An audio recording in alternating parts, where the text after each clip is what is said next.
And now it's time for Gen X Flex, brought to you by Midlife Virus. Flexing on the things that used to be that you just can't lift in today's weight room. Warning, adult content. Cover your ears, cover your children's ears, cover your dog's ears. Welcome, and this is another Gen X Flex. Back in the day, before PC, people just said stuff. They said mean stuff. They said whatever they like because the filter hadn't been invented yet. Sure, there was a public domain filter and there was laws on the books, right? You couldn't curse in front of women and children, which today, I guess that's an odd flex, but God, that makes no sense. That made no sense. What I meant to say is that today, they flexing on women and children because they just cursing and cussing up a storm. I cuss up a storm, but I cuss because of intelligence, not because I'm a rude, crude, nasty son of a bitch. I do it because it's one of those intellectual curse words like, that fucking idiot isn't a rhombus. Now that didn't make any sense, but you got my point, right?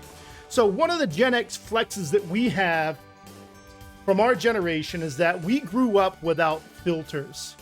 It was either you didn't talk about it or nobody cared. And so with us, that PC filter started showing up, I want to say what, early 90s, right? Early 90s. So we were all adults, 18, 19. We were all like old teenagers or young adults. So my entire generation was bred and grown and burned in the fires of honesty. And you're fat, flat out. You're fat. There was no way around it. They would just look at you and, you know, you're fat.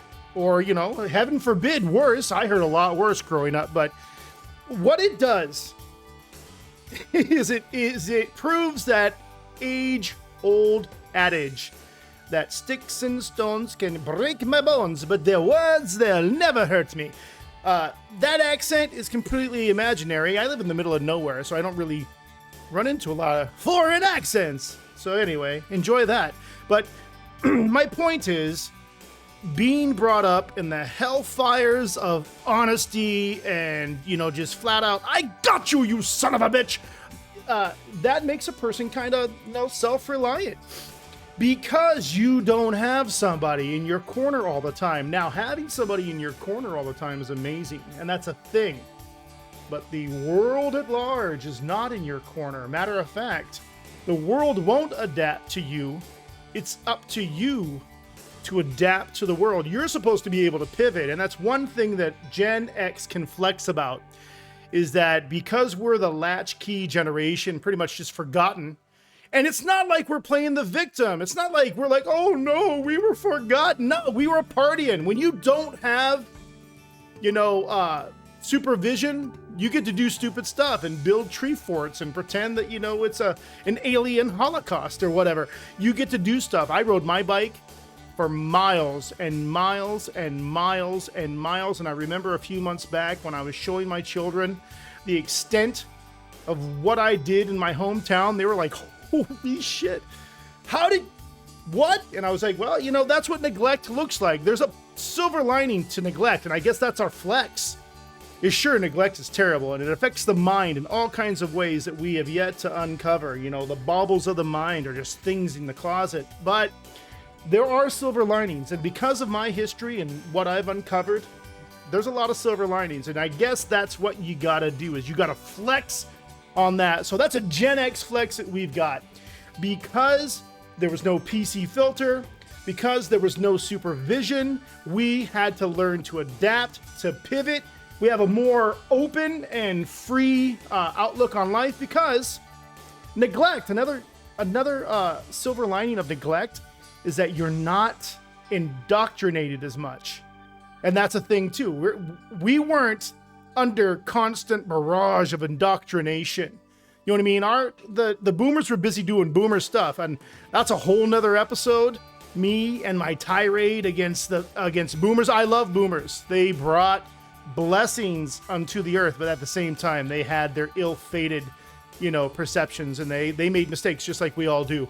Every person makes mistakes. So mind that when you listen to what I'm talking about and you're You're here visiting Midlife Virus, and I want to thank you for that. If you're here and you're hearing my voice right now, just understand that most of my things are observational in the purest sense. I wouldn't say a student of Seinfeld comedy, but the guy, he's got a good point, because if you just sit down and observe the world for what it is, see the trends, see what it is, be human about it, and go, whew, you know what I mean? That's another flex.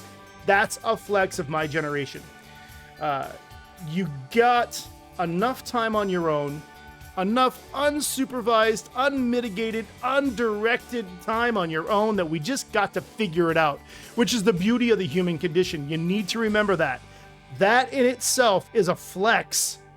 Your free will and your ability to make your own choices and adapt to your environments. You know, right? What you want to do is you want to make that like a whole, you know, a group thing, right? You want to actualize with a whole group of people, because that's the shared experience that the soul really enjoys, right? Solitude and fellowship. Those are like the two blissful things that the soul can really get into. But I've gone off tangent. I do that a lot. And even though this segment, the Gen X Flex segment, is meant to be like a short segment, I don't think it's going to be. I think it's going to be something where you just talk about the silver linings from our generation. You know what I mean? I could go on and on and on. The ability to buy beer and cigarettes for your parents with just a note. That's a flex. And you might think, well, the hell does he mean by that's a flex? That's a flex because there's this whole trust system. There's this value trust system that is carried within a note. Yeah. And all it is, hey, I need some beer. And it was enough. And I was trustworthy as my own little individual entity with this note. I was trustworthy enough to go grab the beer and the cigarettes for my parents. And it wasn't until the numbers of untrustworthy, excuse me, almost fucking, my tongue just wanted to jump out of my mouth just then. You didn't hear that. That was crazy. Of all the numbers of untrustworthy people, that was it. That was the word. Untrustworthy. Whew, that's a tough one for me to say. Anyway, with all the magnitudes and the millions of untrustworthy examples of people that just wrote a note, bought the beer, and smoked the cigarettes at 8 years old, you know what I mean? That's why today we can't trust nobody, because back in the day, a flex that we had is that there was trust in a note. And now, not so much. You know, it'd be cool if we could come back. I'd love to bring those flexes back. No, you can't see it. My camera's not showing my flexes. Yeah, there it is. Imagine a somewhat buff dad bod who fluctuates between being in shape and munchies. That's where I am. That's the space I hold. But back on it. A flex from Gen X is the fact that, number one, we had the time to pivot. We had the time to learn to pivot. We didn't have helicopter parents. We had parents that were busy off doing stuff. Like I said, there's a whole nother episode of the things that I saw that was going on. But I come from a weird, limited frame of reference. That's why this show is unique. That's why everybody's individual show is unique, because we have this individual frame of reference. And I think it's beautiful. I think it's beautiful. Every color, every story, every treachery and triumph. It's amazing, because as we hear all these stories, you learn. You ought to be learning. By the way, I'm just going to point that out. I'm going to grab it. And I'm going to stick it here in the front of the camera. Here it is. This little point here is that we're supposed to be listening to everybody else's story, carrying forth empathy and saying, I see what that guy did. I see what that lady did. I see what that puppet dog did. That wasn't the path to go down. Or, oh my God, I've made that same mistake. See, that's the flex. Gen X flex, that's what we're bringing to the table. Our flex is that we have the ability to talk. Okay, the taboos of the past have been disproven. We now know that, right? And because this special little pocket of people born in this generation has one foot in the past and one foot in the future, it allows us now to have what? The span of wisdom. We now have learned. We now can see, and we can go, ha ha ha ha. I remember when that happened. And now I'm going to flex on it because I was there, Gandalf, 3,000 years ago. I was there. And I'm not going to do this again. This time, I'm going to grab that little hobbit. I'm going to anticipate him because I know the ring makes you invisible. And I'm going to anticipate him. I'm going to take his little hobbit ass into the fires of Mordor before he even gets up on me because I, unlike, Frodo, I enjoy all my digits, right? I want to have all my fingers on me. So, here we are. I appreciate your time. This has been a Gen X Flex moment. Stay tuned for more where we talk about boomers and cigarettes and roller coasters and seatbelts and all kinds of laws that you think weren't in place, but they weren't. All that stuff. The flexes of Gen X is a whole routine. And before we're done, we're going to be IFBB champions looking at Arnold with a happy, hungry face. Join me next time on Gen X Flex. And now a word from our sponsors. Funky Puppy Productions. If you need a production done, Funky Puppy Productions can do it for you. Visit us at funkypuppyproductions.com.